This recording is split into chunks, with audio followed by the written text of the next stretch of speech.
Today's episode of the Bill Simmons Podcast on the Ringer Podcast Network is brought to you by SeatGeek. That is our presenting sponsor. Buy and sell tickets in 2 taps on your phone. Everything fully guaranteed. If you're a football fan, $20 off your first SeatGeek purchase on NFL tickets. Use promo code BSNFL. Download the SeatGeek app or go right to SeatGeek.com. We're also brought to you by Rocket Mortgage by Quicken Loans. They give you the confidence you need when it comes to buying a home or refinancing your existing home loan. Their trusted partners allow you to share your financial information with Rocket Mortgage at the touch of a button. Adjust the rate and length of your loan in real time. Skip the bank, skip the waiting. Go completely online at quickenloans.com/Bill Simmons. Equal housing lender, licensed in all 50 states, NMLS consumeraccess.org, number 3030. Finally, we're brought to you by Callaway Golf, because at CallawayGolf.com/auctions, you can bid on a slew of fantastic golf stuff, with all proceeds going to a great charity called Golf Fights Cancer. One of my old Holy Cross buddies, Brian Oates, happens to be involved in this one, so it's near and dear to my heart. You can bid on custom-made, sandblasted, hand-painted, limited edition wedges for The Ringer, for the Shack House podcast, and for the Bill Simmons podcast. They are very cool. They have a whole bunch of other stuff as well. So go to CallawayGolf.com/auctions right now. Finally, we're brought to you by the Ringer NBA show. On Wednesday, we did Western Conference NBA over-unders on this podcast. We did the Eastern Conference over-unders on the Ringer NBA show. So if you missed the East, that's where you can find it. Subscribe to it now. Don't forget to go to theringer.com, my football column, every Friday on The Ringer. It's up right now, or it's going to be up. If you're listening to this on a Friday, it's either up or it's about to go up. Theringer.com. Coming up, Mark Maron. First time we have ever done a podcast on either his pod or mine. We're going to talk about that and a whole bunch more. But first, the Rock and Roll Hall of Famers. New documentary out, by the way. We're going to talk about that next week. Pearl Jam. And then Mark Maron.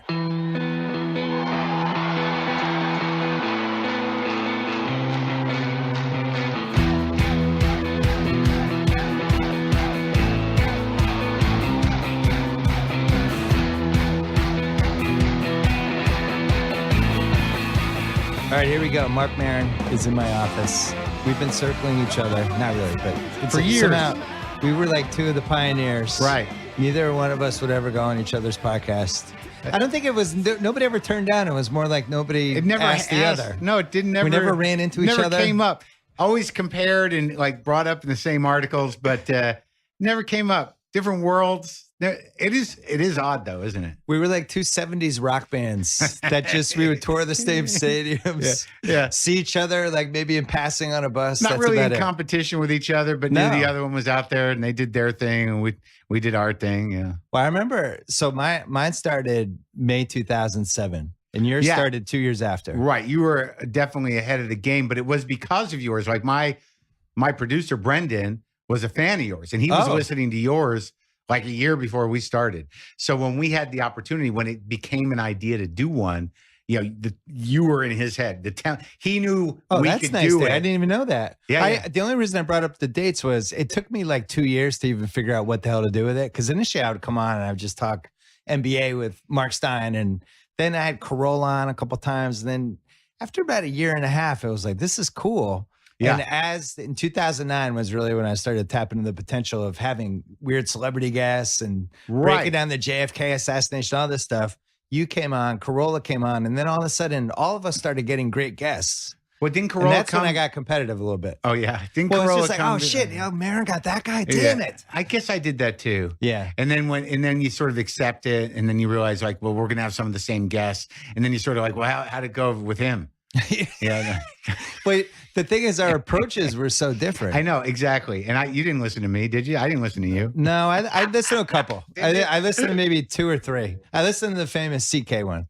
Oh, yeah. But like, so I interviewed Louis a couple times and it was great, but my interview was completely different than yours. You're coming at it from like, you were a peer and you had all this history. And mine was just, I'm a comedy nerd trying to find out. Yeah, you were actually a comic. You grew up with a lot of these guys. That's right. And I knew a lot of the people. Yeah. And now I do more interviews like that. Yeah. Where I have, you know, like I get pitched people and I'm like, well, that would be interesting. Or else I think like I would love to talk to Randy Newman. Like Randy Newman, like, because I'm a fan. And I don't know, how old are you? I think I'm older than you. I'm 48. Yeah, I'm 54. I like to say only 48. Right. But so we probably like some of the same music and stuff. Oh, yeah. So like when I get an opportunity to interview some of these old guys, I'm like, yeah, let's do that. Those are the best ones. Yeah. I like the ones, I've done that sometimes with basketball too. I nerd out, have some old school basketball dude who's just start talking about the 70s. I'm not even sure anyone cares, but I interviewed Kareem Abdul-Jabbar and I don't know nothing about basketball. So I was jealous of that one. Because he doesn't like me. He doesn't? No. He seems like kind of a bit of a... I'm a Celtics fan. I might have taken some shots at him. Yeah, oh, really? I might have made some jokes. Well, it's funny. I didn't talk about basketball at all. He's a very thoughtful guy. He's one of the smartest athletes we've ever had. That's why when you had him on, I saw that. I was like, well, that was a good one. It sounds like you brought that on yourself. I know, it's my fault. Well, you probably had a couple people won't come on yours, right? Is there? Not that I know of because of personal reasons. Right. I think there are people that won't come on mine because they don't want to. There was a while there after the Louis episodes where people were like, do I have to cry? I don't want to have to cry. Right. And that was never the case. But I think some people began to be afraid to come on because they didn't want to get that personal. And, and I'll roll with the punches. I don't need it to be that personal at all. But there were people who were nervous about the hour-long personal interview. Well, sometimes I'm sure you've tried to do those and the guest just wasn't ready to go there. Well, yeah, but you can feel that. Like I'm always going to be curious about certain things, right? Yeah. So if it gets there, it gets there. Like if there's a moment where I'm like, okay, I'll follow that up and see if that gets us somewhere. It's not a plan in my head, but you could just feel like, well, that seems like there's some heat there or some juice there. Yeah. And I'm not looking to sandbag anybody, but sometimes people just, they don't know they want to talk and they surprise themselves when they do. Yeah. We must have Rappaport on here, right? Oh my God. I mean, Rappaport's like a jukebox. You just put 8-6, he's just off, he's going. Those are the best guests. You don't have to do but the he's work. Always a guy, they'll start talking, he's like, I don't know why I'm saying this. Yeah. That's always good. Yeah. I found, it took a while. Originally, I was doing a lot of them on the phone, which is a totally different vibe. Never did it. Yeah. And then when we built the Grantland studio, like 2012, they started coming in. Yeah. And I just felt like the whole format was different. You can read off people. You're not worried about interrupting them. You can read the eye contact, the body language. Yeah, it's all much that better. stuff. It was, never did any phone. Never did any long form phoners. I won't do them anymore. Like we'll get offered people, and it's like they have to come here now. Yeah, I'll do like short ones sometimes if they're friends who need a plug. Occasionally, I'll get on the phone for that, but never the big ones. How long did it take you to figure out what the actual format of the pod was? Because we should give a little background. I don't know who doesn't know this story at this point, but you're on Air America, right? Which was an idea that might be 12 years before its time. Sure, maybe. Now in 2017, I think Air America is. It could have worked now. Maybe we thought it would work during Bush, though. So true. Who knows? There's definitely a lot more outlets now, and people doing both sides of the political spectrum fairly effectively with podcasts and whatnot. Were you in radio because your comedy career wasn't going the way you thought it would go, or you were just fascinated by the medium? I'd never done it, and I just moved to LA, and I just had been in a deal with Fox TV to write a show. It didn't get picked up, so I'm sort of sitting out here in a new house with a woman I was with at the time, and I got asked to do this thing, and I was angry enough, though not really that educated about politics, but enough of an angry guy and certainly to the left of things to want to be involved in something. And they were putting together this radio network, and I don't know, at that time there was money there. It was more money than I'd ever made in television or any other place. And there was an opportunity to do something new. I remember when Carolla got fired. I've been buddies. I worked with Carolla on Jimmy's show, and we've been friends all the time. And, he was coming on my podcast, and I could see his wheels turning with it. He was so all we do is talk for an hour, and then it goes out in the world and people hear it. And really the moment he got fired, he was like, I think I can do this podcasting, and I think I can get paid for it, and it could be my career. I'm sure. When did you hit that point?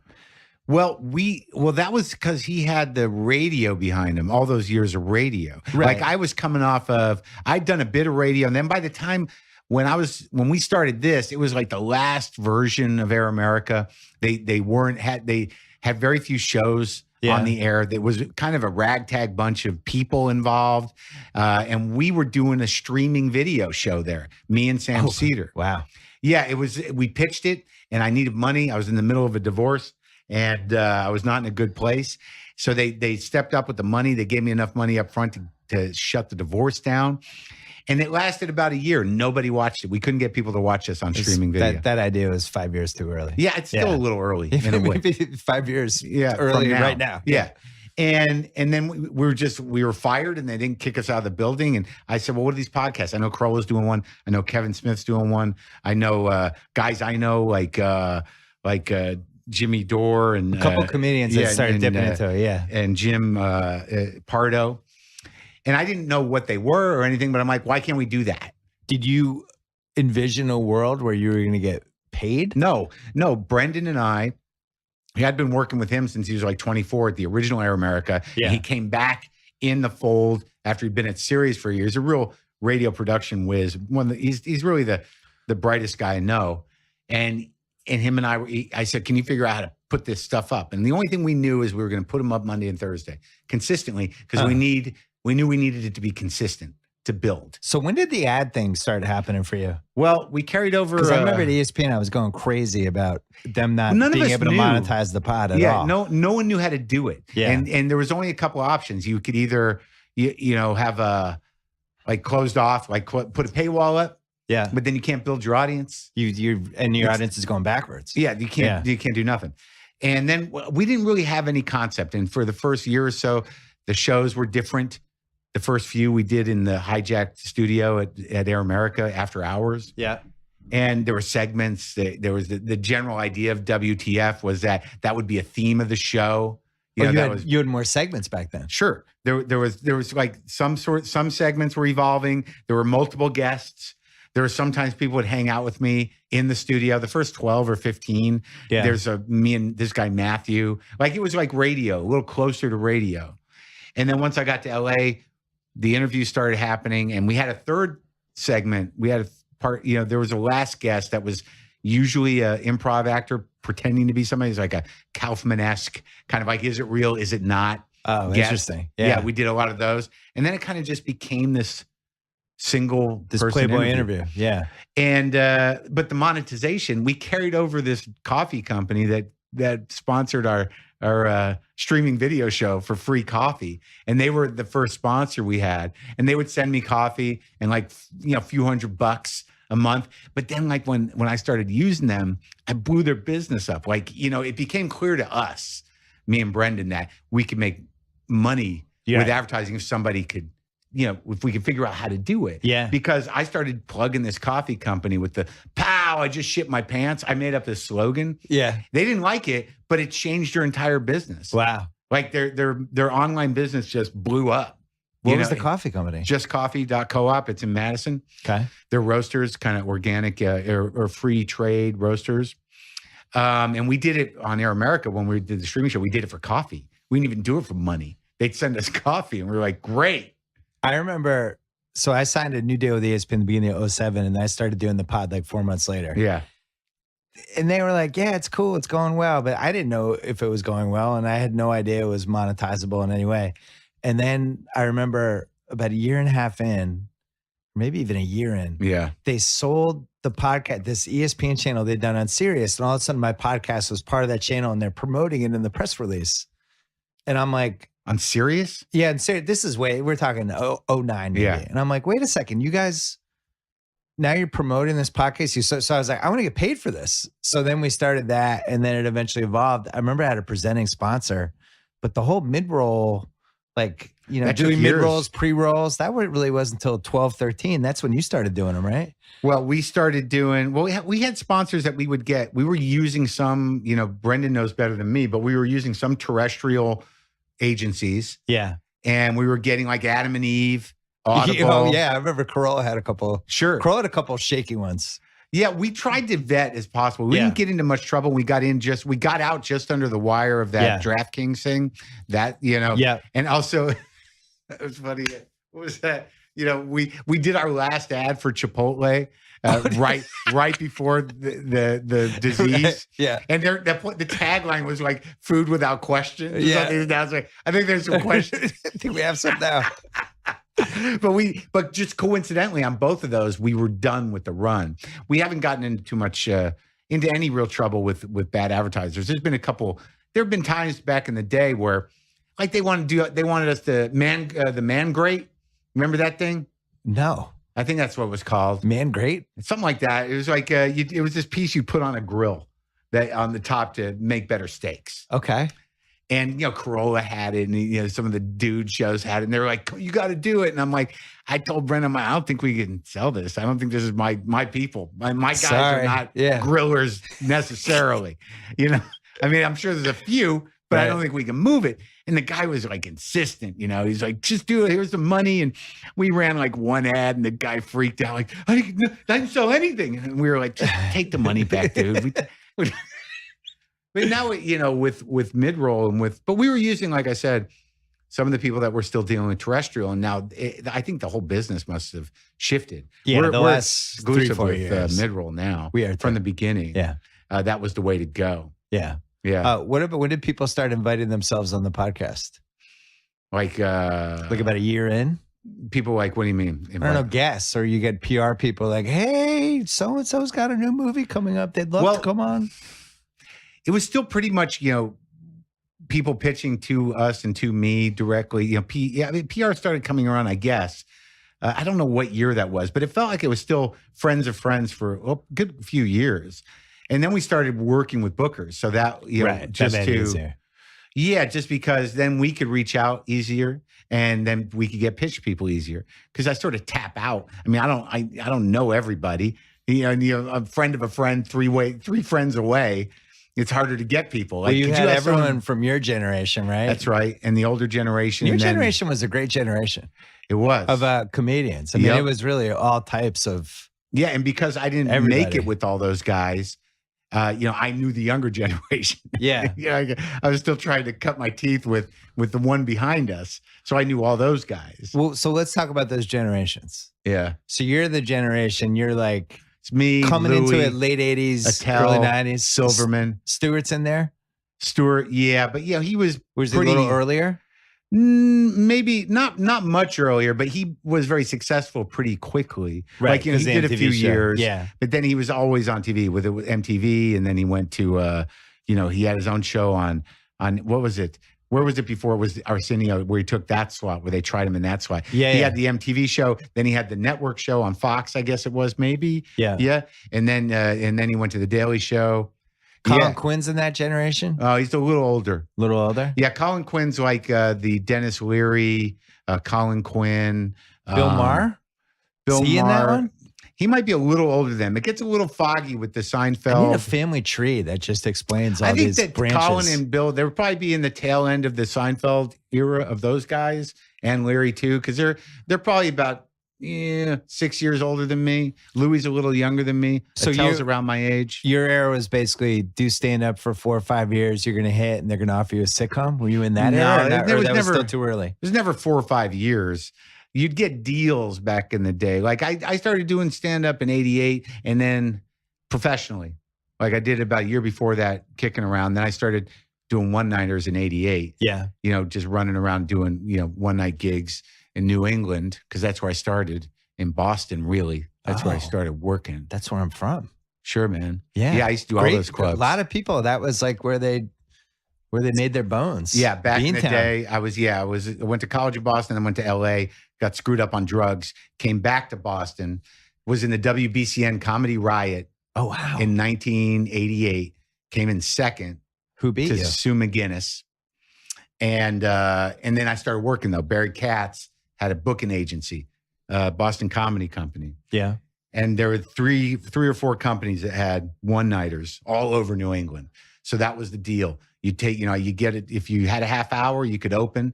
If you had 45 minutes, they'd close you. But it's usually you and another guy driving anywhere from a half hour to 5 hours, to do a 2-man show at a bar or a bowling alley or a hotel. In deep Massachusetts. Oh, deep Massachusetts, Vermont, New Hampshire, Maine. They'll give you Rhode their Island. opinion in Massachusetts. They'll give you their opinion in Massachusetts. Dude, the fact that they'll offer it.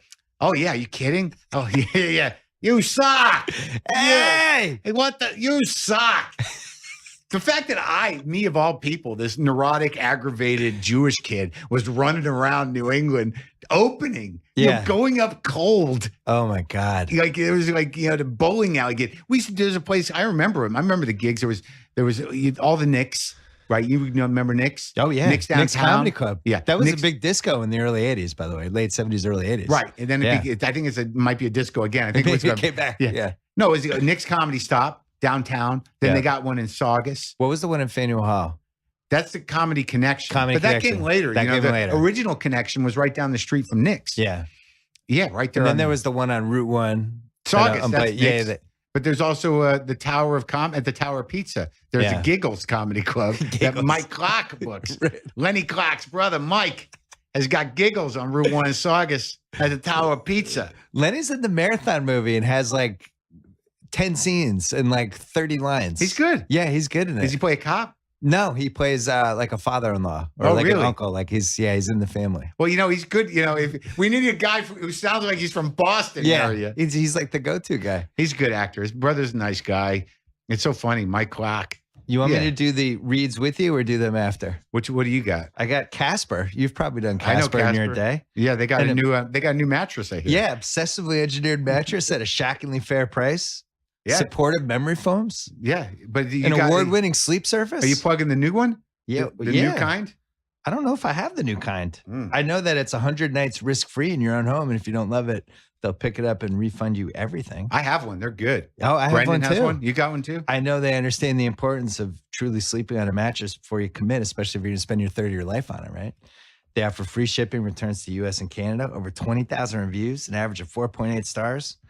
They mailed me a mattress, I think 2.5 years ago. It's been great. Been using it. Started sleeping better. Made me feel stupid. I didn't care about my mattress sooner. Now you can get $50 off any mattress purchase by visiting Casper.com/BS. Use offer code BS. Terms and conditions. Or depending on who you like better. There's a offer code WTF as well. Oh, you can put in both. Buy 2 mattresses. Yeah. We have good offer codes, BS and WTF. Those are easy to remember. Where'd you live when you lived in Boston? I lived a lot of places. I went to BU. Around like downtown? I lived on Carlton Street in Brookline, just over the Boston border. Okay. Like right past Park Drive. Yeah. Off of Beacon. And then I lived for a couple of years in Somerville, Davis Square, in an attic for a while. Square. Yeah, before it was anything. It was still pretty filthy. I was living in Boston in the 90s when Davis Square was starting to become a thing. I was there when they opened Red Bones, but that was all. Red Bones. It was like, hey, barbecue. Whoa, really? Where? Yeah, Karen. I knew Karen, and was it her husband or the boyfriend's name? Bob. That I remember when they opened that place, but that was it. It was still like just Dunkin' Donuts and the weird cafeteria and that strange restaurant that opened at 2 a.m. They, Denny. What was it called? Denny and Chips or something weird. But you must have been back to Boston the last couple of years, right? It's totally different. There's a million restaurants. Yeah, I play at the Connection. I play at the Wilbur. Yeah, there's all kinds of good stuff there. When you're doing stand-up, you'll disappear for a while, then you'll start doing it again? Like, what's your schedule? No, I'm always doing stand-up. Always? Yeah. It's what I am, really. Because you started acting the last 4 years. You had your own show. Then this Netflix show, which was excellent, by the way. I really liked it. You like it? Yeah. You like it was really good. I think, you know what? Wrestling fans like it, which is like the best we can hope for. Well, if it passes their test, we're good. And the lead is fantastic. Allison? I love her. I think that's a really hard part. It's really hard, dude. You almost have to strip yourself of the way somebody would normally think, well, I got to look good, and she just doesn't care. To be ambitious, earnest, and desperate, and still be charming, right? It's hard, dude. Yeah, it's not supposed to be a likable character. No, very close. Yeah, and she is, and it's great. I love working with her. I like working with all of them. So that one's coming back, right? Yeah, we start shooting in a couple weeks, on the 16th, I think. The guy you played in that, based on a real guy? Not really. Or you just kind of made him up? Because like when they told me, I got the part. It was I was surprised. I wasn't really, I was not half-assing the audition, but I didn't think I didn't care one way or the other. Yeah. But I knew I could play that guy. Yeah. And I sent in we did a video on my phone, and I got cast off a video we did on my phone. But I was told that my character didn't know anything about wrestling, so I did not watch the documentary on the original Glow, and I didn't do any real research on wrestling. I chose what I wore or how I was going to, I got the get up. I knew what I wanted to smoke, how I wanted to smoke, how I wanted to do coke, Right. Because the guy's got coke problem. And it was funny because I told the showrunners, Carly Mensch and Liz Flahive. I call her name is, why is it so difficult? But I went up to them. I'm like, look, I know how this guy does coke. He doesn't use vials. He does it strictly out of a bindle that he's made out of the corner of a magazine. Like he does it with a key or a pen top. There's no artifice, man. This guy is just a user. It's part of his life. It's like food. Yeah. Just that's how I want to do it. And they both just sit there. They looked at me for a second. They went, we're so glad you're here. Because I knew I did coke like that. So I'm like, I know how this guy does it. Jesus. So I didn't know. I didn't know it wasn't based on a guy. I did recently watch the Glow documentary. So I know there's a guy. It's sort of amalgamation of a couple of guys, but I just made it my own. And people always say like, he's doing this guy, or he's doing that. I mean, I didn't do anybody. I didn't study anybody. Did you, other than that, like that stuff, were you thinking, this is a type of character I've never played before, I want to create this type of person, or you just kind of meandered? And I knew he was like, I'm no genius actor, so I knew he was somebody within my wheelhouse of experience. But he's also like a scumbag, though. He's a scumbag, but like, I knew that, but he's also a loser. Yeah. So if somebody's a loser, the intensity of their scumbaggery is sort of undermined a bit. Like, he may be a scumbag, but the thing is, he's his own worst enemy. Yeah. He's got problems. He's not, he's not really a hater. Yeah. Right. So I just saw him as sort of this kind of this guy that almost had something and just, it's always right out of his reach. And he's not necessarily bitter because he's not that self-aware. He thinks he's just on the cusp of doing the next genius thing. But he's unbelievably blunt, which actually most of the time is not endearing. But for some reason with this particular guy, it actually makes him kind of endearing. He's just like, here's what I think.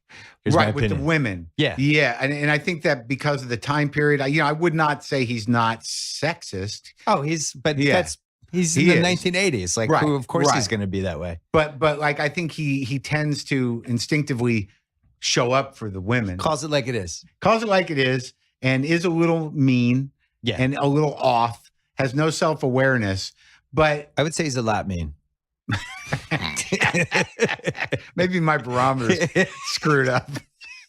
Like I used to do a joke about that my I don't remember which girlfriend or wife it was about yelling. Yeah. And I would say like, I don't yell. I think she has tonal issues. She can't hear. Yeah. It's a problem. I always say that to my wife. I'm like, you just have small ears. You can't. It's not, yeah, I'm not yelling. I'm not mumbling. Yeah. So you're doing that show. Yeah. But I always do stand up. I do stand up at. Why did you stop doing the IFC show? Because I didn't know where else we could go. It was like we had a lot of creative freedom there, but because no one really watches the network and there's not a lot of ratings or ad dollars, in the balance, that they were more than willing to keep making the show. But if you can't even get a nice bump, even for production, I'm not even talking about me. Yeah. Like if by the fourth season, we don't know if we can get a song we want because we don't have the money. Right. It becomes sort of like, well, what So that idea, if you'd waited like 2 years and then the whole Netflix, Amazon era had come, that's a different show with a different budget. Oh, yeah, definitely. Yeah. But I don't really think about it like that. I think we did like a great 4 seasons. Yeah, I think you know we told the story. Though. Yeah. It was like all of a sudden an idea like that's what everybody seems to be searching for. Yeah, but I don't know if they would have bought it. I don't know where I would have been. These things all hinge on the timing. True. It's like, that thing was a hard, not an easy sell. We took it to a lot of different places. My Life at that time. Yeah. And IFC was like, yeah, great. This sounds great. And like I said, they got out of the way. But once we made it at a very reasonable budget, their whole business model is like, oh, good, we'll keep doing that. It's like, yeah, but we have to cut scenes because we can't go 2 blocks. Yeah. It's too much money. We got, we wanted to do a scene at a bus station. Now it's like, can't you do it in the front yard? I guess, like we can rework it. Right. At the very least, you should be awarded enough money to increase your production value. I agree. And that didn't seem like that was going to happen. Your favorite credit of mine is Almost Famous, which you noticed when you walked in. I have this fake album that you also have. I do. I have some of one of the many things we've shared in life. But the swag. But yeah, you play, for people who don't know out there, you play the angry promoter. You're angry promoter. I don't even think you have a name, right? You're just angry promoter. It's another stretch. It's the Who Wants to Buy a Gate scene after Russell Hammond gets electrocuted. That's right. But I was saying to you, gates. I was saying to you, that's like, one of my 5. We have a podcast actually that I'm one of the hosts of called The Rewatchables that we spun off, where we just kind of movies that are on all the time, just kind of dive in. So like Speed, those type of movies, I would Scream, watch that. But then the Almost Famous types and Almost Famous is just one of those, for whatever reason, you could jump in at the 20-minute mark, at the hour mark. Sure, if you love the last movie. 30 minutes. Yeah, it doesn't matter. Like, it's relieving. You're sort of like, oh, this is going to be nice. I know. I already know what happened. Yeah. This is a sweet part. This part. Yeah. Goodfellas is another one. Goodfellas is one of the all-timers for that. But that's what I was, that's what I was saying before we got on the mics was like, that's why I don't, like, I still flip around cable for that reason. I do too. A lot of times there's slim pickings, but sometimes you're like, I'll watch that. Where's it at? I have every movie channel. Yeah. I love scrolling through the movie channels and being like, oh, Silent Rage with Chuck Norris. Yeah. Okay. Yeah. You're like a movie DJ. Yeah. You're just like, doing a mix. I like knowing this new generation, like my kids, I have a 12-year-old, 9-year-old, and they're, they don't even have a concept of channels. Yeah. They're just on Amazon and YouTube. And a lot of people my age and your age are doing that. They're what do you call it? Cutting the cord. The cord cutters. Yeah. Yeah. That's what's killing what? Eventually going to kill the ESPNs of the world unless you think so? Yeah, unless they figure out how to change their model. What do you mean? Where do they get the sports when they cut the cord? So what happened? Well, so ESPN pays do you watch ESPN? So you're paying $7 for it anyway because you have cable. Right. That's how they have billions and billions of dollars, because people are paying for ESPN even if they don't watch it. Well, I don't think I need to take a stand. No, I don't think you're fine. Yeah. But they have this awesome business model where just everybody paid for ESPN, whether you paid for it or not, or whether you watch it or not. And now this new model is like my nephew Kyle over here. Yeah. He's just like, hey, I pay for Netflix. Right. And I pay for HBO and I get that. And he just picks his 3 things. He doesn't have cable. On computer. Yeah, it's on his computer or his iPad what about or the whatever. Apple TV? Do the Apple TV? Apple TV, Roku. That makes Xbox, it easier. Yeah, the Xbox or the PlayStation. Right. Then you can just watch. But like I watch MSNBC, for news. So that's the question: is where does this go? And is our generation holding on to this model that we really liked? But this, as his generation gets older, they're just going to move that model out. I still I have this weird comfort thing in my brain that like if I go home and I turn on my TV and things are on, there's some part of me that thinks, well, somebody's operating something out there. The world hasn't blown up yet. Right. There's a guy, who's making a decision in a booth. Yeah. He's putting this on. Thanks for running this film, pal. We went to Hawaii. My family went to Hawaii in August. Yeah. And they had an Apple TV in the hotel. And I hooked up like my MLB package to it. I was watching the Red Sox games. Was able to watch like HBO, so I got to see the Game of Thrones. Yeah. It was basically like my show, the Mayweather fight. There was a Showtime app. I was able to get that. And it was like my life didn't really change. And I was in Hawaii, 6 hours behind everybody. And it just made me think like, God damn, I don't know where all this is going. My wife can listen to not only my podcast, but yours in the car. And I've gone in, she has a Tesla. Yeah. And I've gone in there and your podcast has been, I'm like, what the fuck? She's like, oh, you should get better guests. He has good guests sometimes. And it turns into that. Kyle's been in there for that. I'm like, what the fuck? Where's my podcast? Why doesn't she hear you enough? Well, that was part of her argument. But then I stepped it up with the guests the last 6 months. So now I've kind of won her back from you a little bit. Oh, really? So now it's good. You might have to respond. Got to make a move. I got to do something. Got to book a big guest. I mean, I had Jake Gyllenhaal 2 weeks ago. It was like the most impressed I think she's ever been by me. That's a good one. How was that? How was he? I gotta say, I would. It's funny now we're recommending guests. I would recommend Jake Gyllenhaal. Yeah. He was great. He was ready to go. Love talking about it. I like the ones where they just go all in on like, here's why I made this choice. Here's what I learned from this movie. Yeah. I'm always fascinated by that because I always approach it like, this person's a resource, Right. What can I learn from this person while they're here? You know? I thought we had him booked and then it went away, but now like I told him, I was like, you do Mayor and I'm out. I used to do that with Nerdist. You did? Sure. You did the Jay Leno on them? Not really. That's the what Jay Leno used to do to Kimmel. we just would space them out. Like, it wouldn't be, his or do one or the other. Right. But it was like, well, if he got him first, then, we'd have to space it out. Feels but then a little we sloppy secondsy. Yeah, but but not really, because like I don't know how many listeners we share. That ultimately became it. It's like, and then the ones that we do share, they liked hearing both of our experience with them. We do different interviews. Have you been rattled by a guest ever? Sure. Yeah, I'm rattled in the sense that like I don't know how it's going to go, or it might not be going well to begin with, or like you make assumptions about how something's going to go, and they you trust they either trust you or they don't, and you sort of trust that they know why they're there, but a lot of times that doesn't equal flowing conversation. Right. It's almost like improv. Yeah, definitely. I never did improv, but I can imagine if like the trust isn't there, you're screwed. Well, like Neil Young comes in and like I knew from when he came into the house that he liked me. He told me. He brought his little 70-plus-year-old posse, and he was looking around my house and he's like, I like this guy. I'm like, well, that's good. But I didn't know he was notoriously hard on interviewers, and I didn't do that kind of research. I thought we were going to talk about amps and stuff, and I got an amp that he uses, and I bring him out there and I'm like, you probably recognize that amp. He's like, nah, I don't think so. And I'm like, oh no. Oh no, here we go. So like, he wasn't being mean. He was just sort of going to make me work for it, whatever was going to happen there.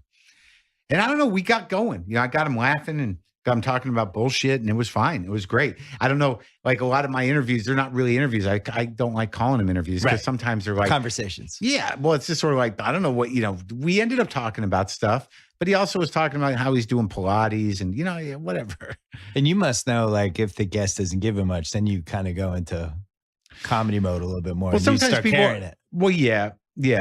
Sometimes they'll overcompensate. Yeah. They become an audience. It's not that they're not giving much because they're being, cagey or something. Some people just don't talk that much. Like, they're not used to doing an hour. It's not a common thing. Don't you feel like the guests have a better sense now that they know what they're in for? They do, yeah. I feel like the last 2 years, that's changed for me. Sure, so but 2009 through 12, the people be like, oh, wow, we're going for more than 15 minutes. And I'd be like, yeah, it's a podcast. Yeah. That's what we do. And now, like, they come, like, I know a lot of people may not listen to mine regularly, but I know that some publicists say, like, you should listen to a couple. So they'll come in and be like, oh, yeah, I listen. Yeah. And they're like, oh, and then they'll tell me, they'll mention two, and I know that like that's the only two that they listen to. Or they listen to like two just to scout you. Sure. Almost like in sports to make sure they had a sense of where it was going. And a lot of them are like, no, listen to the Obama. Yeah, Obama here. Right. Yeah, like that definitely was, that's gotten me a few guests, I think. Hey, if Obama did it, yeah, I can go do it. Yeah. And you caught him at a nice time too. When he was still president. I had him in 08 and ESPN blocked it. Which what do you mean? Almost caused me to quit. They Spring of 08. Yeah, because it was like past the point of equal time and all that stuff. Mm. And I took it really personally because I'd only had the podcast for a year, but podcasts were just this nothing format for years. Yeah. And had no real equity at all. And then it was like, this guy might be president. He wants to come do a podcast. Yeah. So I ended up getting him in 2012 for like 20 minutes and we taped it. Right. The one you did with him, you had him for like an hour. You talked about basketball and stuff, right? I did. Because that was the thing. He just wanted to talk sports because I come in, I'm a sports guy, and he gets to talk because he loves sports. Yeah. And it's a side of him. Be loose and have fun. Any decision he makes with an interview is going to be for a reason, right? He comes on yours. He's like, I'm gonna go deep. Yeah, he went pretty deep, and he said he did it to get people involved. Right. Yeah, just in politics in general. Right. That was his drive. It was good. It was exciting. He probably should have started making that move a couple years earlier.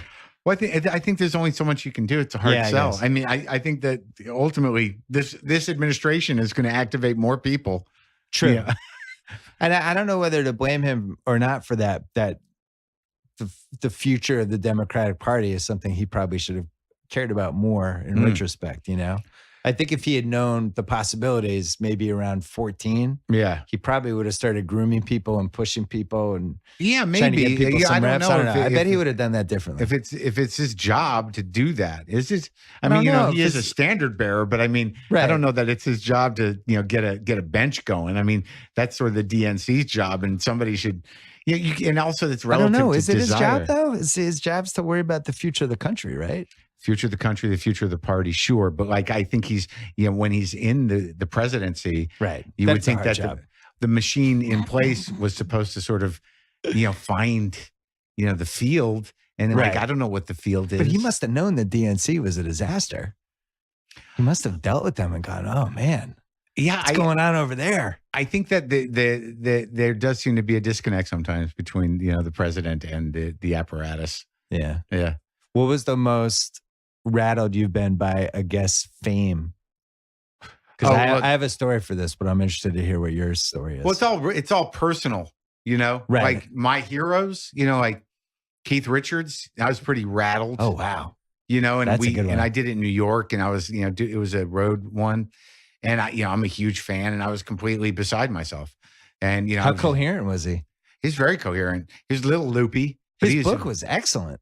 Oh, dude, he's I he's really a very enjoyed it. smart. Yeah, when I read that book, I'm like, I was boy, like, holy we've fuck. all been fooled. Yeah. This guy's like you know, intelligent, deep, thoughtful, intellectual guy. Yeah, by the time I got him, it was funny because we were at NPR studios in New York City, and we were just picking up. I was there. This is my only window to do it. Yeah. And he was doing morning edition. Then they were going to let me piggyback in the studio after that.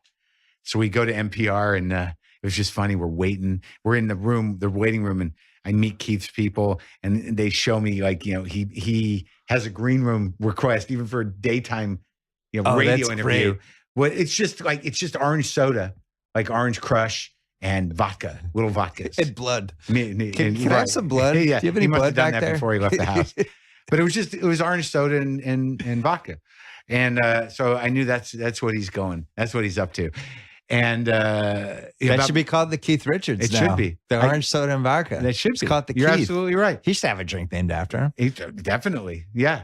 But so we're in there. We're waiting till he's done in there, and some woman's running around the office going, "He's smoking a cigarette. He's smoking a cigarette. What do we do?" Oh God. There's nothing you can You do. just let It's him Keith do it. Richards, yeah. But it was cool, man, because like I went in there, and he was kind of juiced, and he was funny. It was funny. I had him laughing, and I smoked my first cigarette in 10 years with him. Oh, you came out of smoking retirement? Yeah, because he threw a cigarette at me because I was playing with one. I told him, let me have one, just play with it. I knew I wasn't going to start again because I was doing the lozenges. So I didn't feel like I was going to start smoking it, but I thought if I'm going to smoke a cigarette, it should be with Keith. How many what was your cigarette stretch? Age 15? Yeah, 14, 15 to All the way to when? To like with intermittent periods of quitting. I think I really quit for good in like 99, 63, 73, 83, Congratulations. 93, 36. And then I was on lozenges for like a decade. And I just got off of Never those. stumble at like a wedding after 8 drinks. No, I had one when my divorce was finalized. But again, like my second divorce, I had one then. But no, I was doing those nicotine lozenges for years and I loved them. And I just gave them up about 6 weeks ago. So I got nothing. I have a story about feeling my feelings. It's horrible. I have a story about a guest making me nervous. But speaking of divorce, Yeah. both of us have been married for a while to stamps.com. We've done were a lot of first. One of the One of the first, first, man. OGs. Convenient, easy, reliable, flexible. Do it right here in the bungalow. I mean, can you remember? I separate my life before and after. Before and after I stamps? stopped going to the post office.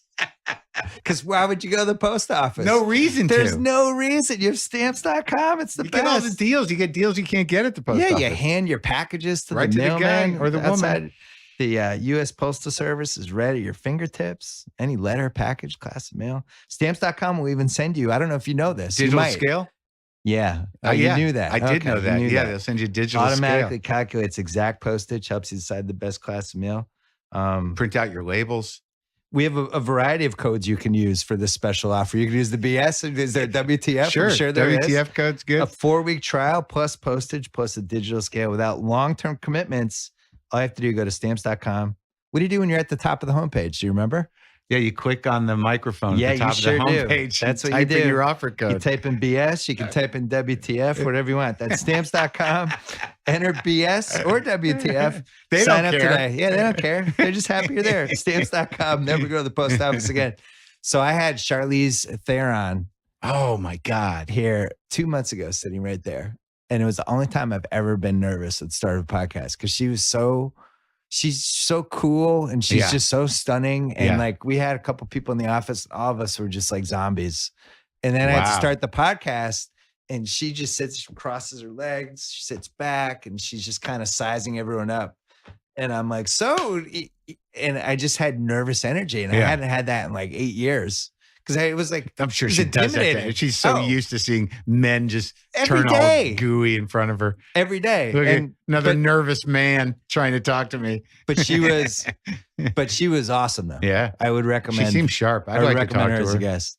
Yeah, I don't, who have I had lately that made me nervous? I always get nervous, to be honest with you. Really? Unless I know the dude, or the woman.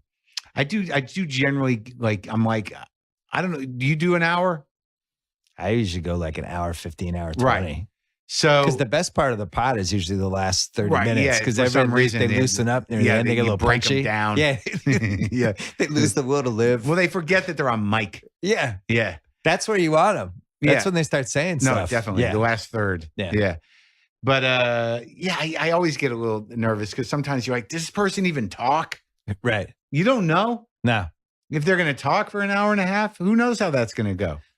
I'm pretty careful with who we book. No, it's more like, I gotta say, like a gut feeling. Like I remember they offered us a couple of Fast and Furious 8 people. Oh yeah. And they sent us a list. Who are those people? Well, it was like basically everybody. And and I was like, actors can be tricky. Well, I saw Kurt Russell and I was like, yes. Yeah, sure. Absolutely. There's history there. Kurt Russell, of course. That'd be great. So we taped with him. It was like 10 a.m. and he comes in. He's Kurt Russell, famous movie star. Sure. Smelled like he just had a smoke. Was holding a coffee. It was like everything I wanted from Kurt Russell. It was like, this is it. Comes in, big hang, talked about his career. We went through his IMDb, went through his movies, and he was just fucking Kurt Russell. It was great.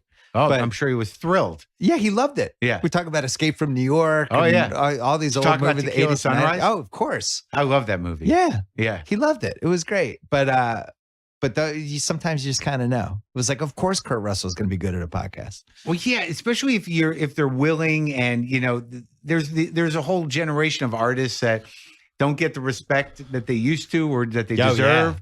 So like, if you give it to them, they're like, yeah. That's like, and then there's other people, like I've had musicians though, primarily, where like I had Roger Waters, right? Oh, yeah. But he comes in and he's like, I don't want to talk about the past. Okay.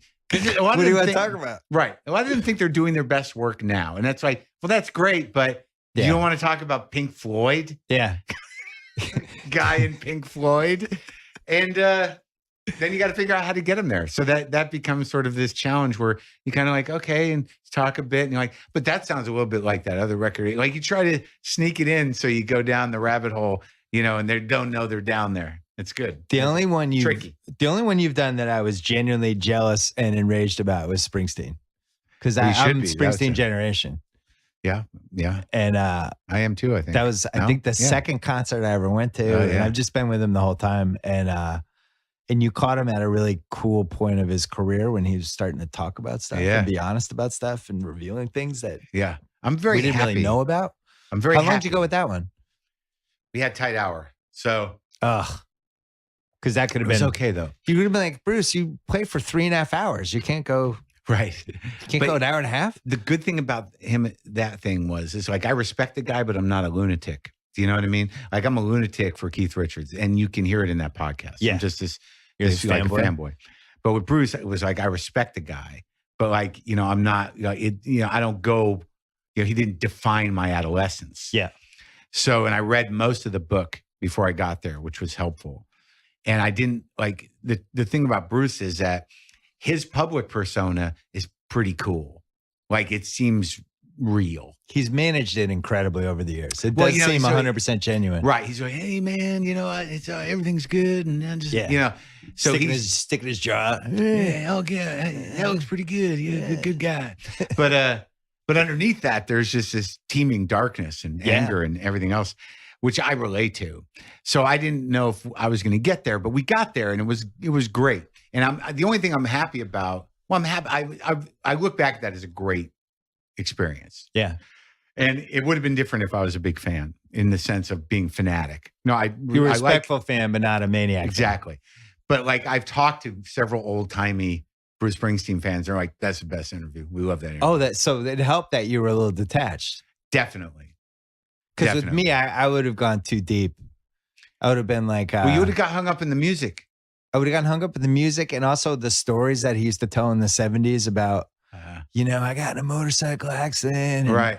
My dad, and he had this such a he would, when they released the 3 CD live album in like 85, and they kept a couple of the stories in, and it became clear this was like this was this damaged guy whose dad had really fucked him up, really and hated his guitar and hated his long hair and was disappointed that he didn't go to Vietnam, but then kind of was happy that he didn't go to Vietnam. A little bit of a drunk. Yeah. And then it might have been a lot of bit of a drunk. We don't know. But well, in the book, he's pretty, he's definitely saucing it. Yeah. Yeah. And just kind of like, and then they left him and his sister. Yeah. It's and tough, just moved to California. And then he started playing music and like his whole life fell into place. He's so hard on himself. That's the one regret I have about that interview is that I really didn't identify that.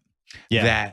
He's depressed. Yeah, he's got this chip on his shoulder. Yeah, and he feels most comfortable on stage, and he's able, and all this other stuff. But he's like, I think he's insanely hard on himself.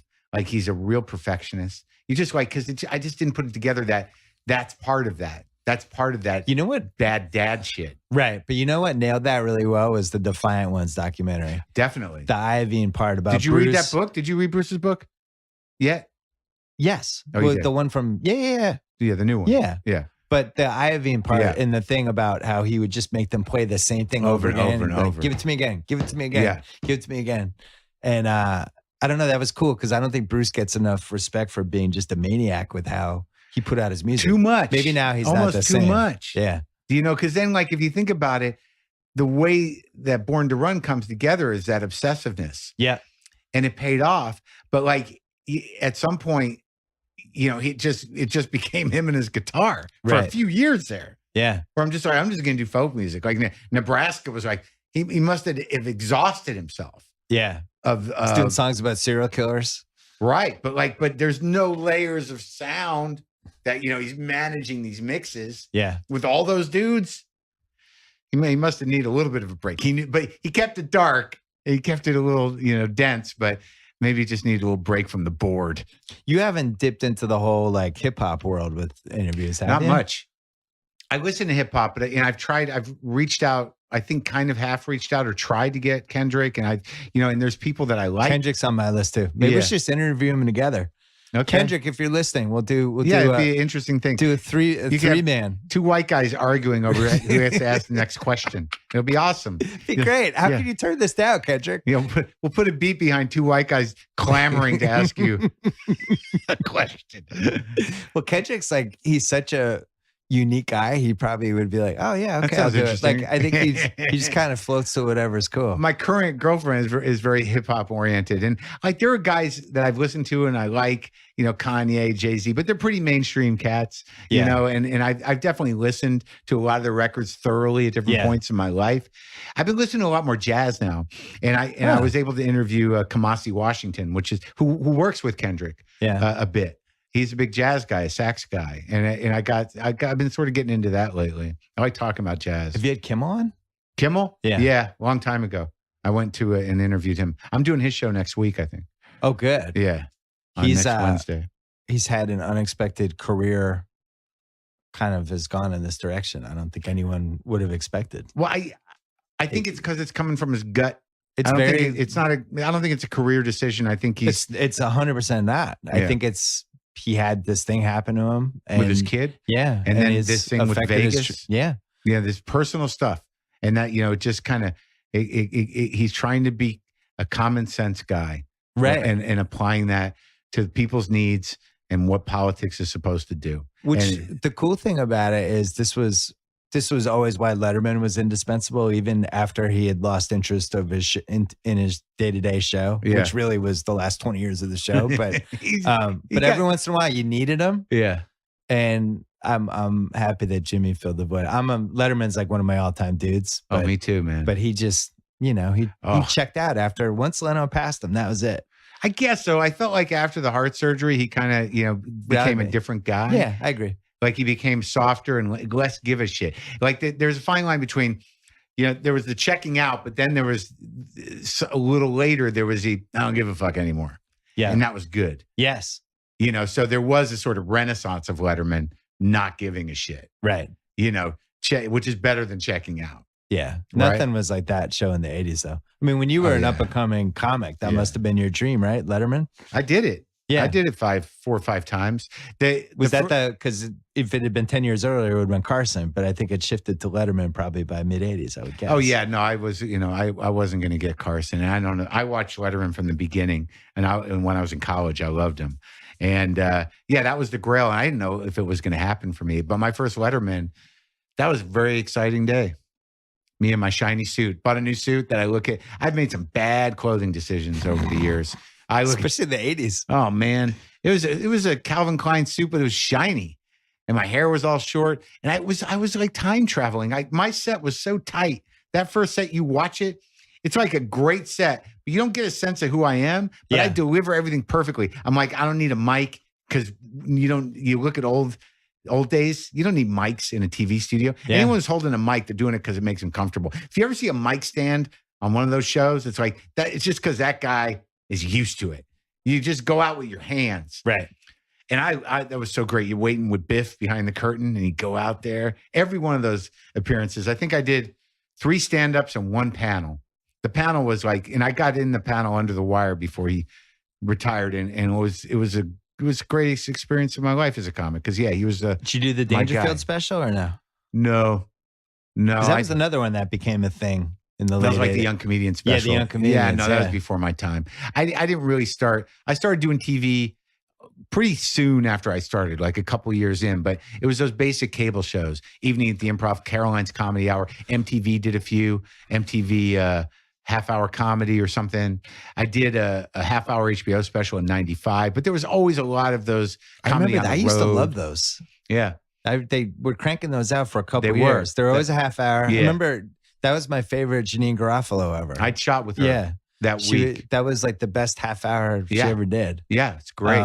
We did it the same week. It was weird. It was me, Dana Gould, Garofalo, Mencia, Dana. I already said Dana Gould. Bobcat on sort of his revival. Short-haired Bobcat, not too weird Bobcat.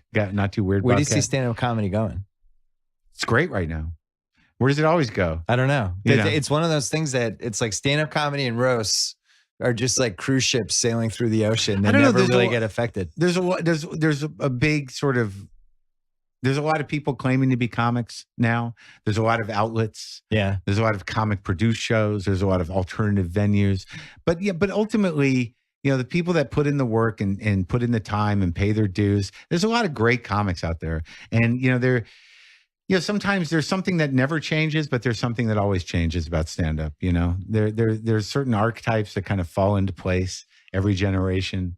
But yet, and there's certain oddballs, but to do the job and to do it well, it's a rare thing. And there's a lot of good fucking comics out there. So in sports, we always talk about who's the GOAT, who's the best ever. Oh yeah, compare this guy to that guy in each sport. In each sport, definitely like football quarterbacks, basketball players, just in general.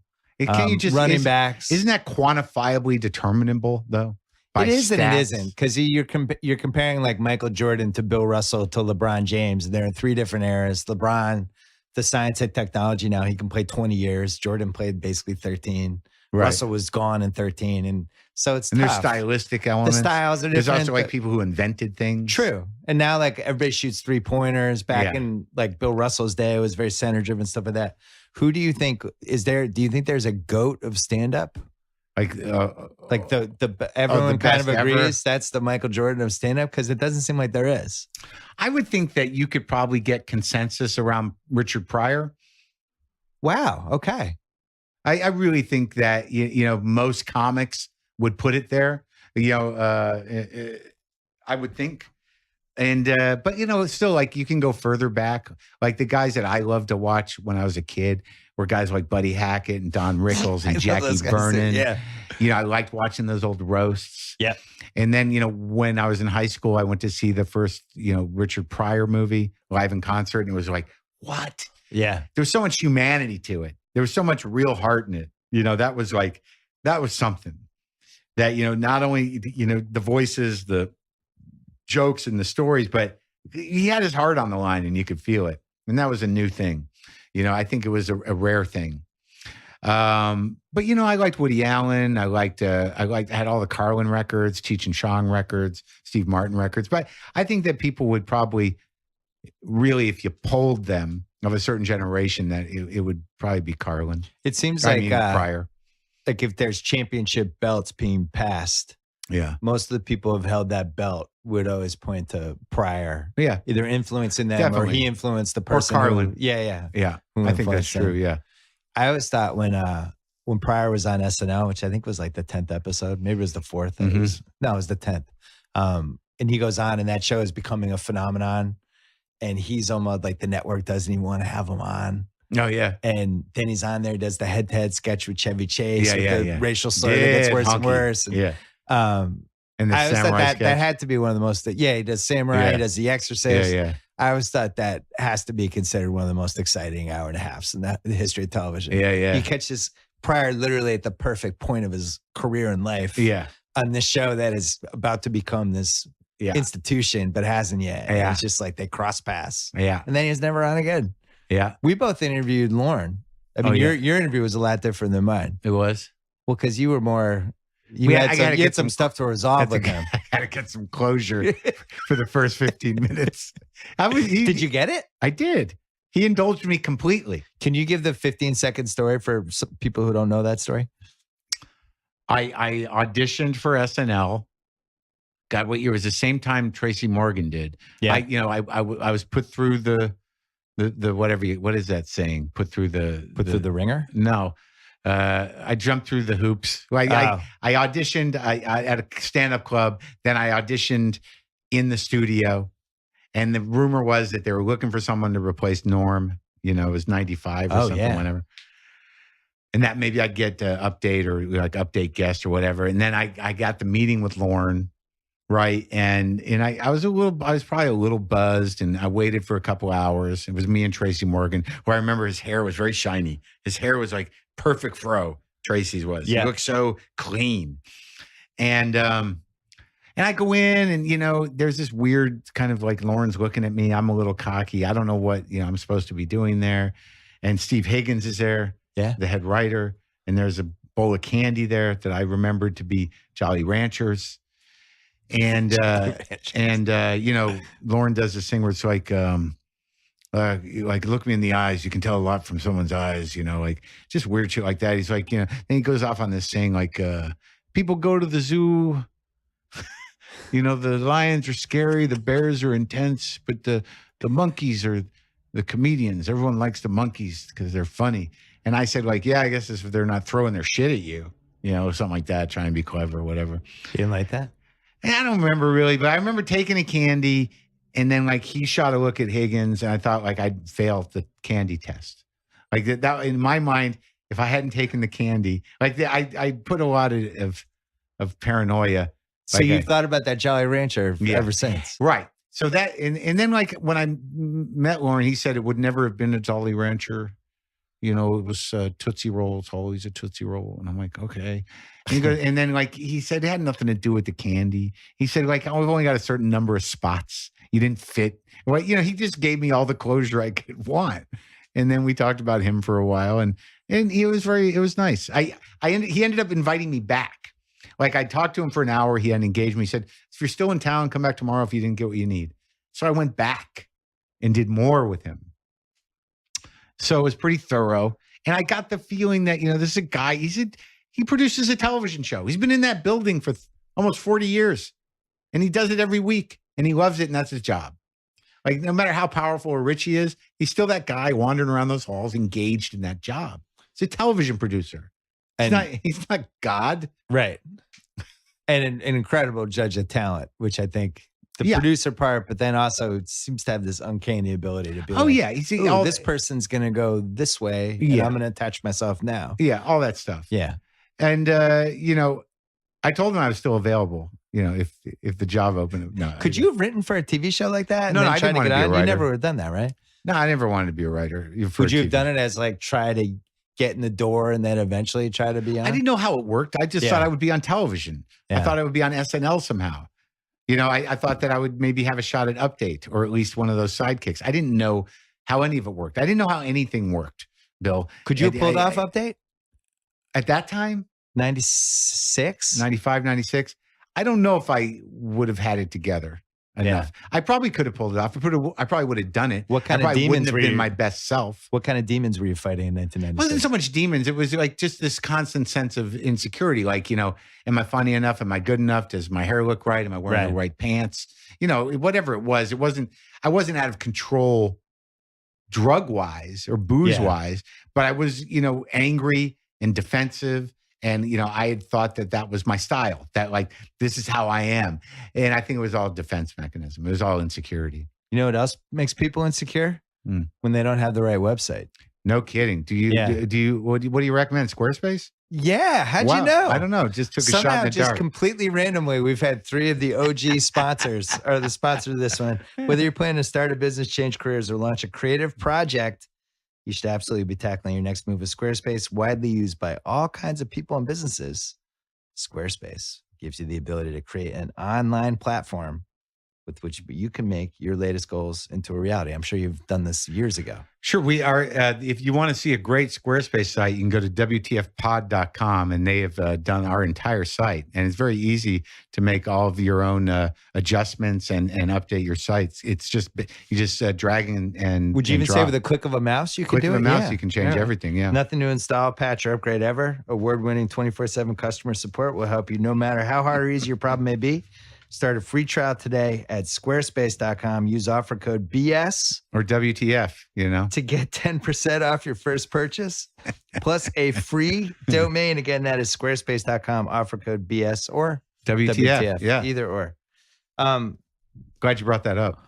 What's your biggest career regret? My biggest career regret? Yeah, if you had one do-over, I'm giving you one do-over right now. Press reset button, you go back and do something over. What would you do?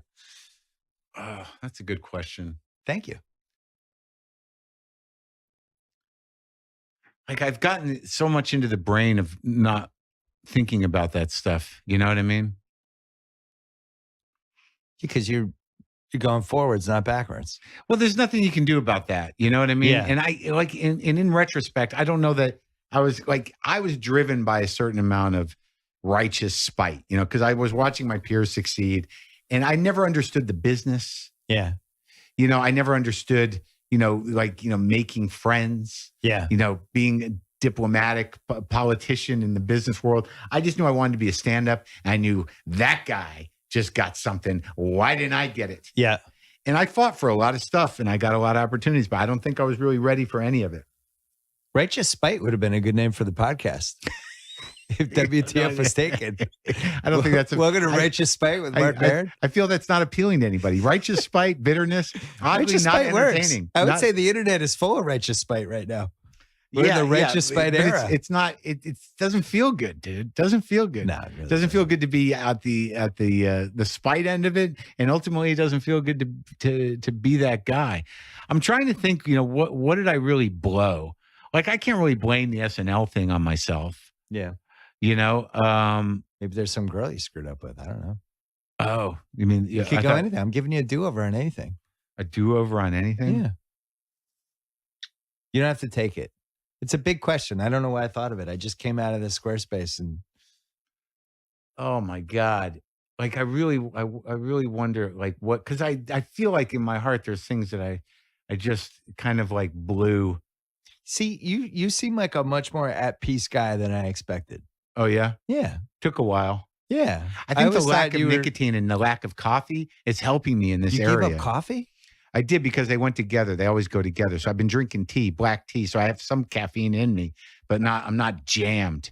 Interesting. Yeah, I just wrote in a joke about like I had to quit drinking coffee because it made my girlfriend cry. There's a couple of steps in between. It just exacerbate my emotions a bit. When you're writing jokes, where do you go? It's a comedy store. You don't go to like a weird coffee place or like? I don't really write like that. Like that came up on stage. I do almost all my writing in the moment. Like I write ideas down. Like my notebook's in the car. But what unfolds on stage, it's very rarely, like structured jokes. Yeah. Like I just keep chipping away at an idea and then I kind of hone it and then I figure out where the timing is. Like I just did that special for Netflix. Yeah. And I must be good at this, because that's the weird thing about doing the podcast is a lot of people got to know me from that. Yeah. And they didn't know my stand-up. So now they, and I've been doing stand-up a long time and it's pretty solid right now. Like that thing I did for Netflix, a new one, Too Real, it's really the best thing I've ever done stand-up wise. But I'm heading into that, the week of taping, they want 70 minutes. They think that's the best amount of time. And I'm still at like an hour and a half. So I'm still at 90 minutes, 95 minutes. And like 2 shows before I got to tape it, I just cut it. And I figured out where things connected, where the callbacks were, how I wanted to end it, kind of. Yeah. That was the thing about that is that like I used to go real loose to protect myself from failing. Like, just like, just keep it loose, and that way you just give them a lot, you know what I mean? But these last 2 specials have been very tight. And I was just amazed that I could trim it down in 2 days. And I had that moment where like, I know how to do this. To trim down a half hour out of a 90-minute set. Yeah. And then like to get it in your head and not, and to get it, as a conversation. So that's how I do my writing. I didn't know how I was going to end that special to the day of. I changed the ending the day of. Wow. Yeah. That makes it exciting. So I don't write at a coffee shop. I generally write on stage and I write impulsively. Do you think there's a right age for a stand-up to kind of peak with how they understand the tools of it, or is it different for everybody? I know some people have a gimmick, some people like, get a hang of it, very quickly early on. And then it evolves, I mean, once you learn how to make people laugh, however you do it, then you kind of got that out of the way. Then you can go back and make them not laugh again. Yeah. And, you can make them laugh. You can grow however you're going to grow. I mean, I didn't really come into myself. It took like 20 years for it to really work out. I don't think I really let go of the fear until like 5 or 6 years ago. Just like totally trusted the process. Trust the process, not afraid, feel at home on stage. Writing columns and stuff, it's the same thing where at some point you hit a point where you go, this is due. I haven't written it yet.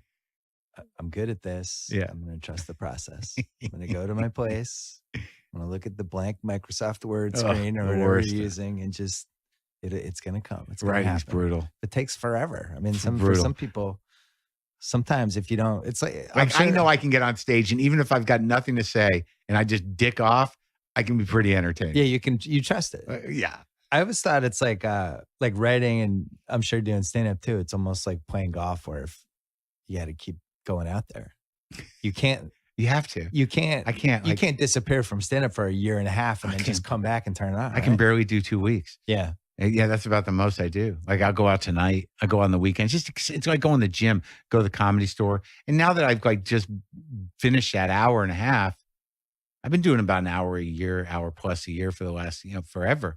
Got 4 or 5 CDs, 3-hour specials, 1.5 hour special. I mean, then but I don't want to pressure myself anymore. I don't know how I got that. I never know where they come from, but they come. I was always amazed when Sarah was dating Jimmy. Yeah. And you'd be at Jimmy's house and Sarah would just get up and she'd leave at like 9:30. Like, where's she going? She's going to do a 10-minute set. And then she'd be back an hour later. Yeah. We'd be like, you just went and entertained a whole bunch of people. That's what we do. It was like, I'll be right back. I was like, she's going to get gas. Oh, I'll see you guys in a little bit. Did he live by the Improv? Or where did he? No. Yeah, he lived, this was when he was living like in kind of Hollywood Hills, like Burbank-ish. Right. So it was like 10 minutes down to wherever she needed to go. Yeah. Just hop in the car and go. It's a little bit of a drive for me, but I'd go. It's just part of the job. Do you think, is it fair to say all stand-up comics have to be slightly damaged in some way? I don't know. I used to think that, but after talking to almost all of them, I don't know if they're like necessarily damaged any more than other people. I do think they have a sensitivity or something. There is like, I don't know what compels somebody to like, I never thought I had a choice. I wanted to be a comic and that's what I was going to do. And then I was a comic. I didn't have a plan B. I didn't think of anything else. That's what I was going to do. Yeah. Like what causes that stupidity? I don't know. Right. But I don't know that they have to be damaged. I don't think that's necessarily true. One of the most famous pods you did was Robin Williams. Yeah. Because he had this whole side that people Yeah. just knew him as go on Letterman, and he's just this ball of energy the whole time. And then you actually went deep with him. Yeah.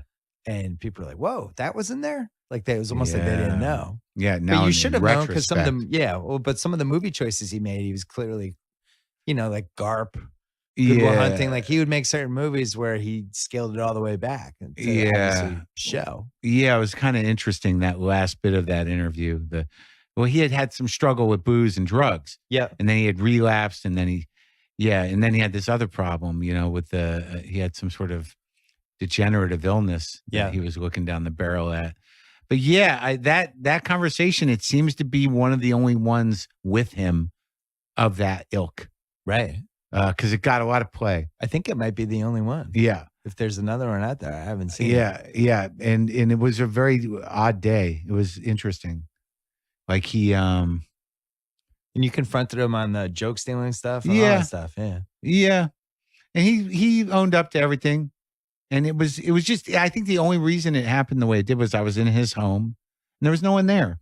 Like, I mean, like the thing is, like, if I was Robin Williams and it was me, you, but he saw that guy sitting there, he would need to make that guy laugh. What's his name? Nephew Kyle. What? Nephew Kyle. Like Robin would be talking to you, but he'd be thinking about making Nephew Kyle laugh. And that would consume him. It would just be what he'd be doing. Yeah. And so because there was no one else there, he didn't need to do that. I'm an easy audience, but he wasn't going to just, jump up and down for me for an hour. It's when we built the Grantland studio in 2012, which was basically a converted electrical closet. And I just had the people, we had to close the door. Like even if they brought people, they couldn't go in. There just wasn't enough room. Yeah. There was just the two of us. I always felt like that was a huge advantage. Oh yeah. Where it's me and you. They just kind of would let the guard down and go. Have you done real radio? No, I don't think so. Well, no. I mean, just radio. Real radio. Yeah. Well, like I thought you'd created some new station. Oh no. Like when if you're doing a morning show behind the glass. Oh yeah, behind the glass, you're gonna go for it. Yeah, you can get those guys. You got to get real laughs from people behind glass because you can't hear them. Yeah. You got to see them buckle with laughter. Yeah, when I did morning radio, I was always looking behind that glass because you needed to if you couldn't hear it, so you had to see him go over and start laughing. Tell me about your book. Yeah, you have it. No, you looked over there. No, nobody mailed it to me. No, I just looked at the time. Oh, what time is it? 3:04. The book is pretty amazing, really. And we had no idea it would be so amazing. It's a really smart idea. I was jealous of it. You went through all your conversations. You're more jealous of me than I am of you. I like it. like it. I was told, just keep telling him you're jealous. It'll make the interview go great. No, you had a couple great ideas. A book of interviews. Jealousy, then he qualifies it. Not a lot. A couple of I had things. to bring you back down. I didn't want you to be in the power seat. No, I love that. I mean, Apatow did a book where he just went randomly and just interviewed all these people. I thought it was fantastic. So I'm excited to read yours too. The way the book came together is just, the idea was we have this resource of these, 800-900 interviews. So it evolved into, we created a bunch of themes that we talk about a lot on the show. Yeah. Like, relationships, success, failure, addiction, spirituality, sexuality, there's like a dozen or so. And we broke it into themes. And Brendan McDonald, who's, a wizard, who's he's more than half of why the show is great and why the book is certainly great, is that he's got this steel trap of a mind. And he was able to kind of remember much better than me any of those conversations. That's amazing. I wish I had a Brendan McDonald. You need I'm jealous Brendan again. Yeah, you should be jealous of that one. No, I mean, that's great. You've had that guy since day one. Dude, and when it was so funny because, he, for the first 4 or 5 years of the podcast, he was doing it on the side. he was producing television. He was a news producer at MSNBC. Like, and then like, even when we started the video thing, like I always request Brendan. I'm like, need Brendan, can't do without Brendan. So when we brought him back to Air America, he had a big job at Sirius. He was moving up the chain. And I brought him back in to produce this video show. And then when that hit the wall, I'm like, we got to do something else. But he had to work. He's got a family and stuff. But like a few years ago, when he said to me, he said, I'm going to go full time with WTF. I'm like, dude, you don't have to do that. I don't want to. What if it doesn't work out? Like, you can just. But he knew he wasn't going to do anything he didn't know was going to work out. And it certainly worked out. But anyways. So you have these 12 themes, grab different pieces of different interviews. Well, that's basically it, you know, is that they're all pieces from different interviews, about 150, 160 people in there. And I wrote short chapters, you know, to head of each theme.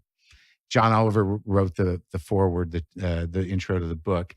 And I read it and I was like, I couldn't believe I had these conversations. Like because when you're in one, what do you really remember? If you're engaged, and I'm hyper engaged. Yeah, I don't know where you're at right now, but you seem halfway here. I'm engaged. You're I'm always here. engaged. I love doing these. All right. Yeah. But like, I don't remember them. Do you remember your conversation? I'll go further because I had a 2-year stretch when I worked at ESPN where I had 5 jobs and I was working so hard that there's like this 9-month stretch of podcasts that I looked through because I was like, have I had this problem? I'm going through, there's some Wikipedia page and I'm like, I don't remember doing that. Yeah. It's like, I don't remember that stretch of my life almost because I was so embedded. Like, it's almost like PTSD. Yeah. It's like, I guess I did have I don't remember talking to that guy. Yeah. Yeah. Like that happened to me yesterday. Yeah. Like who was I talking to? Rob Hubel. And, he's bringing up people and I'm like, I think I talked to him. Yeah, did I? Yeah, I talked to him. I talked to Jason Waldner. But what's really interesting about it is I think that people talk differently, obviously, than they write. So when you read transcriptions that are, mildly cleaned up from uhs and ohs and whatever's, is that the intensity of it is immediate. So you read these things that people say as opposed to, writing, which, you form. It goes in differently, I think. It has a very visceral feeling. For years and years, I resisted doing transcripts of the pods because I always felt like to just grab a snippet of it, you lose like whether somebody was joking, you lose the tone, you lose the context of it. And it always made me nervous. But then we started doing it the last 2 years. It's fine. Oh, yeah. It does read differently than it sounds, especially if you pull out the wrong piece. But for the most part, it's cool. And I think it adds to it. There's emotional immediacy to it. Yeah. And it just really came together as a book. And it's a nice big book. And there's a lot of things discussed. There's a lot of people represented in it. I think there's going to be like 4 of these. I think it'll be like volume 4. We scraped the barrel with 12 more themes. Sodomy. Yeah. You just Who go knew? through So many people. Oh my God. 10 sodomy quotes. Yeah. Yeah. I think Conan O'Brien on sodomy. That was not in the first book. No, I think 900 interviews, at least an hour each one. Yeah. It's a lot of stuff. You definitely have a lot of material. Yeah. Well, yeah, I wish you transcribe everything. Nah, we usually will tell somebody after, one of the great people that works for us, like, hey, grab this one section and write that part out. Oh, not the whole interview. Like in retrospect, one of the things I regret, not the big one, not the biggest one, but like it's like so many things are talked about. Yeah. And if I was able to create a bigger operation, all the things like it would be nice. And I think Brendan's sort of on top of it. But a lot of times people are like, what was that book you talked about? Because like I'll talk about books and movies. And it would have been so easy just to have an index of shit for each show, what was covered. With your Amazon offer code? Well, yeah, but we never did that. Yeah. That was the other. Do you do that now? No. We don't do it either. But it was like free money, wasn't it? Yeah, it seems like it. Corolla's been doing it forever. But he's the only one that does it. Who else does it? Well, Corolla will do anything. Yeah. I mean, he really will. That was always the selling point. 13 Corolla's different podcasts. Yeah, Corolla can't be the role model. No, we never did that. And it seemed like it was an easy thing to do, but not just for the Amazon thing, just so as a resource. Yeah. Like, like if people want to listen to things as an index, like what do you talk to that guy about? Gladwell does it with revisionist history. He has each page for the pod has a bunch of resource material. But now at this point, to go back and do it would be an insane job. You'd have to hire someone to listen in 850, whatever. listen, do not underestimate the young millennial workforce out there. The millennials get a bad rap, but I guarantee there's a couple millennials that would be like, I want to work with Mark Maron. I'll go through every just interview hire done. 5 millennials and break it up to 120 a piece. Pay them in nicotine lozenges. They'll do it. Mark Maron, this was a lot of fun. I'm glad we did this. It was good. Now you have to do home and home. I have to come on yours at some point. Okay, that'd be good. And also I got to think about like what would that pass be? Is that what you can finish it on the WTF pod? Yeah. All right. Or I'll tweet you. When you did WTF, did you expect that it would become also this acronym that's just constantly being texted back and forth with LOL and a couple of the other? I think it must have been in the world. Must have been, it was out there, but not like. Yeah, it probably was out there. I mean, like I certainly didn't invent that. No, I'm not saying you did, but it's a ubiquitous acronym, and you got in early on it. It's a great name. Well, my concept was that like it seems to be the most important question. That the philosophical question, Yeah, that's it. Norm Macdonald had the wait, what? That I always thought was a really good one. What is that? That's from his podcast? No, when he did the I think he'd always done it in general, but then when he had his sports show on Comedy Central, they had a whole section called Wait What? Oh. And the way he did it always made me laugh. Because I just did a joke on my special where I think that I want if I'm going to die, I want it to be quick and painless. And I kind of like my last words to be like, wait, what? And then it's over. Yeah. I think I'm with you. Mark Maron, thank you. Thank you. Thanks so much to Callaway Golf. CallawayGolf.com/auctions. Don't forget, you can bid on a slew of fantastic golf stuff. All proceeds going to a great charity called Golf Fights Cancer. You can bid on custom-made, sandblasted, hand-painted, limited edition wedges for the Ringer, the Bill Simmons Podcast, and Shack House. Go to CallawayGolf.com/auctions. Right now, it ends next Wednesday.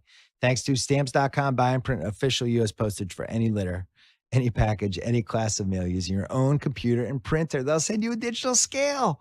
Automatically calculate exact postage. You'll never have to go to the post office again. Sign up for Stamps.com. Use promo code BS. For a 4-week trial plus postage, plus a digital scale with no long-term commitments. Click on the microphone at the top of the Stamps.com homepage, type in BS. Thanks to SeatGeek for $20 off your first SeatGeek purchase on NFL tickets. Use promo code BSNFL. We have a bunch of good podcasts coming up the next 2 weeks. Keep listening. Coming back Monday, Guess the Lines with Cousin Sal, and then a whole bunch of other good stuff next week. Until then.